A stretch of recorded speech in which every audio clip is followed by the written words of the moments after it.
Channel నుంచి మాట్లాడుతున్నాను. ఈరోజు శనగల ప్రాసెస్ ఎలా చేసుకోవాలో శనగల కూర అని చెప్తున్నాను.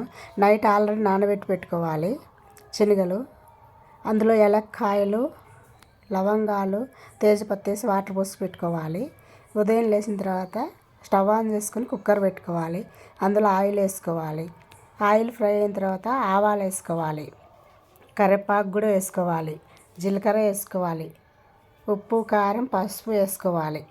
ఆల్రెడీ అందులోకి ఉల్లిగడ్డలు, టమాటాలు మిక్స్ చేసి పెట్టుకున్నాను నా శనగలకు తగినంతగా. ఇప్పుడు ఉప్పు వేస్తున్నాను. పసుపు, ఉప్పు, కారం వేసేసుకోవాలి. తర్వాత శనగలు ఆల్రెడీ తీసి పెట్టుకున్నాం కదా, ఇందులో అల్లం పేస్ట్ కూడా వేయాలండి. అల్లం పేస్ట్ కూడా వేసుకొని టేస్ట్ తగినంత చూసుకోవాలి. ఇప్పుడు టమాటా పేస్ట్, ఉల్లిగడ్డ పేస్ట్ వేసాను. గరం మసాలా వేసుకోవాలి, కానీ గరం మసాలా దాని లేదు. కాబట్టి చికెన్ మసాలా వేస్తున్నాను టేస్టీ కోసం అంతేను. ఇది ఒకరు ఫ్రై అయిన తర్వాత ఇప్పుడు శనగలు పోసుకోవాలండి.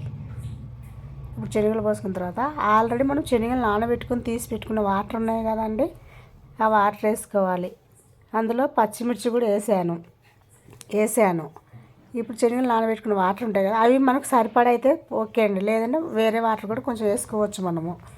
ఇప్పుడు అంత బాగా అలా గ్రేవీ అంతా కలిసినంత వరకు కలబెట్టిన తర్వాత ఆ శనగలు నానబెట్టిన వాటర్ తీసుకొని ఇందులో పోసుకోవాలి. ఆలు కూడా వేసుకోవచ్చు కావాలంటే, కాకపోతే నా దగ్గర లేదు కాబట్టి నేను వేయలేదు. ఇప్పుడు వాటర్ పోసుకుంటాం మనము. వాటర్ పోసుకొని కుక్కర్ మూత పెట్టేసుకొని 2 పెద్ద విజిల్లు వచ్చేంత వరకు ఉంచుకోవాలి.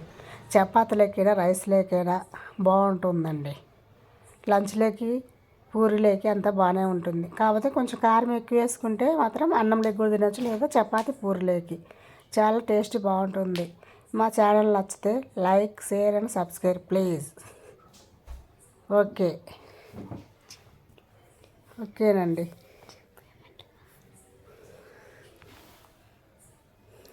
వావ్, సూపర్గా ఉంది మా. ఇట్లా అవుతుందండి తయారు కూర లాస్ట్లో.